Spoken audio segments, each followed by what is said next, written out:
चलिए क्लास शुरू करते हैं इस टॉपिक का CV3 पर्टिकुलेट पॉल्यूटेंट्स। आइए क्लास जानते हैं कि पर्टिकुलेट पॉल्यूटेंट्स क्या होते हैं।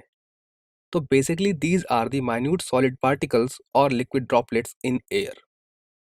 यानी कि एयर में जो लिक्विड ड्रॉपलेट्स होती हैं छोटी छोटी और जो माइन्यूट सॉलिड पार्टिकल्स होते हैं उन्हीं को हम पर्टिकुलेट कहते हैं। और अगर ये एयर को पॉल्यूट करते हैं तब हम इन्हें ही पर्टिकुलेट पॉल्यूटेंट्स कहते हैं। आइए देखते हैं प्रोडक्शन ऑफ पर्टिकुलेट पॉल्यूटेंट्स। तो क्लास इनका मेन रीजंस में से एक है व्हीकल एमिशन, यानी कि गाड़ियों से निकलने वाला धुआं, smoke from fire, dust particles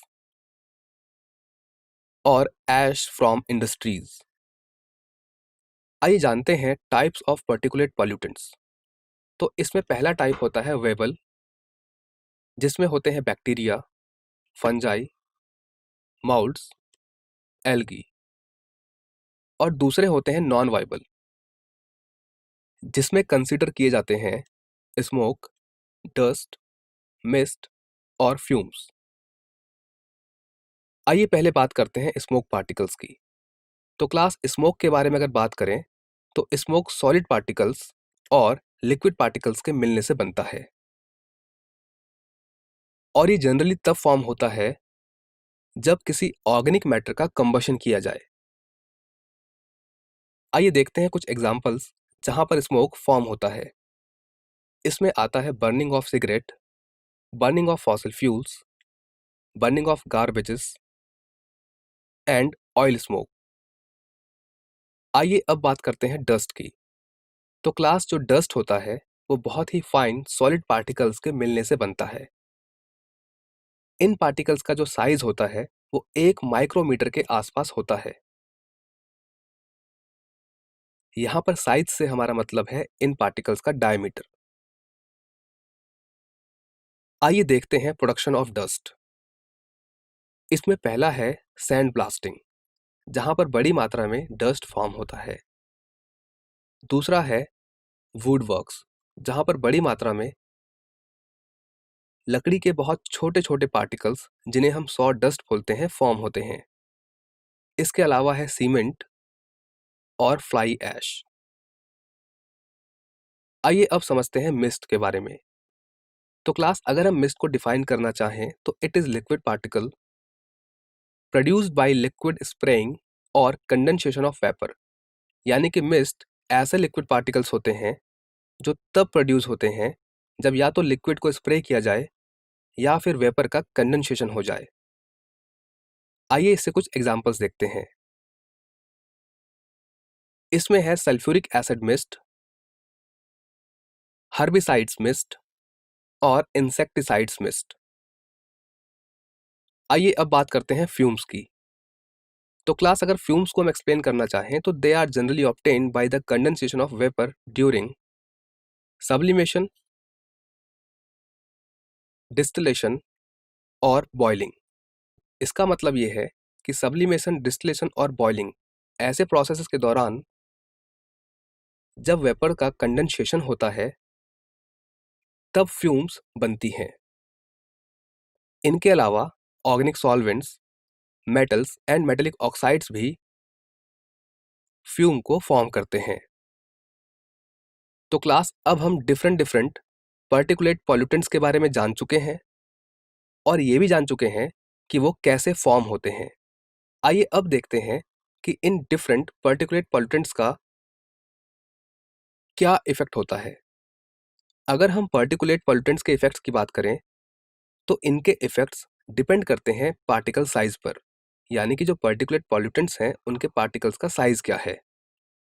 for example, अगर पर्टिकुलेट पॉल्यूटेंट्स के पार्टिकल्स का साइज 5 माइक्रोन से ज़्यादा है तो they lodge in the nasal passage, यानी कि वो हमारी जो नाक की नली है उसमें इकट्ठा हो जाते हैं। वहीं दूसरी ओर अगर इन पर्टिकुलेट पॉल्यूटेंट्स का जो साइज है पार्टिकल्स का वो बहुत छोटा हुआ, लगभग 1 माइक्रोन के बराबर, तो ये इजीली हमारे लंग्स तक पहुंच सकते हैं और डिफरेंट काइंड्स की डिसीजेस को इनिशिएट कर सकते हैं। आइए क्लास अब बात करते हैं स्मोक के बारे में। तो क्लास अगर हम स्मोक की बात करें तो स्मोक जनरली फॉर्म होता है स्मोक और फॉग के मिलने से। तो स्मोक और फॉग के कॉम्बिनेशन को हम स्मोक कहते हैं। इसमें एक होता है क्लासिकल स्मोक जो कि जनरली फॉर्म होता है स्मोक, फॉग और सल्फर डाइऑक्साइड गैस के कॉम्बिनेशन से। और ये एक रिड्यूसिंग स्मोक होता है जो जनरली कूल और ह्यूमिड क्लाइमेट में फॉर्म होता है। ऑन द अदर हैंड एक दूसरे टाइप का स्मोक भी होता है जिसको कहा जाता है फोटोकेमिकल स्मोक। ये एक प्रकार का मिक्सचर होता है ozone, NO2 gas, acrolein, formaldehyde और पैन का। ये एक ऑक्सीडाइजिंग स्मोक होता है और ये तब फॉर्म होता है जब क्लाइमेट ड्राई और सनी हो, यानी कि थोड़े वार्म क्लाइमेट में। आइए क्लास देखते हैं कि फोटोकेमिकल स्मोक कैसे फॉर्म होता है। तो क्लास जब भी फ्यूल्स को बर्न करते हैं तो वहां से बड़ी मात्रा में हाइड्रोकार्बन्स और नाइट्रिक ऑक्साइड रिलीज होती है जो एक चेन रिएक्शन को स्टार्ट करते हैं। इसमें फर्स्ट स्टेप में नाइट्रिक ऑक्साइड ऑक्सीजन से रिएक्ट करके नाइट्रोजन डाइऑक्साइड को फॉर्म करती है, जबकि दूसरे स्टेप में ये नाइट्रोजन डाइऑक्साइड अल्ट्रावायलेट रेज के प्रेजेंस में फिर से नाइट्रिक ऑक्साइड फॉर्म करती है और एक एटॉमिक ऑक्सीजन को भी फॉर्म करती है। इसके बाद थर्ड स्टेप में ये atomic oxygen further oxygen gas से रिएक्ट करके ओजोन गैस को फॉर्म करती है। इस प्रकार से फॉर्म होने वाली नाइट्रिक ऑक्साइड गैस और ओजोन गैस पार्टिसिपेट करते हैं फोर्थ स्टेप में, जहां पर ये दोनों कंबाइन होकर ऑक्सीजन गैस और नाइट्रोजन डाइऑक्साइड गैस फॉर्म करते हैं। अब क्लास ये जो नाइट्रोजन डाइऑक्साइड गैस है इसका रंग ब्राउन होता है और जब इसकी कॉन्सेंट्रेशन बढ़ती है तब हेज बढ़ता है, यानी कि हमारे एटमॉस्फेयर में धुंधलापन बढ़ता है। अब क्लास ये जो अनबर्न्ड हाइड्रोकार्बन्स होते हैं ये रिएक्ट करते हैं प्रोड्यूस्ड होने वाली ओजोन से और ये फॉर्म करते हैं फॉर्मेल्डिहाइड, एक्रोलीन और साथ में पर ऑक्सी एसिटाइल नाइट्रेट जिसको हम पैन भी कहते हैं। और इस प्रकार से इन सभी गैसों का मिश्रण फोटोकेमिकल स्मोक को फॉर्म करता है। आइए देखते हैं कि फोटोकेमिकल स्मोक के क्या इफेक्ट्स होते हैं। तो क्लास इसमें है eye irritation, headache, chest pain, coughing, difficulty in breathing और कोरोजन ऑफ मेटल्स। आइए जानते हैं कि फोटोकेमिकल स्मोक को कैसे कंट्रोल किया जा सकता है। तो क्लास इसके लिए सबसे पहले हमको रिड्यूस करना होगा कुछ चीज़ों के प्रोडक्शन को, जिसमें है NO2 और हाइड्रोकार्बन्स। इसके साथ साथ O3 और पैन।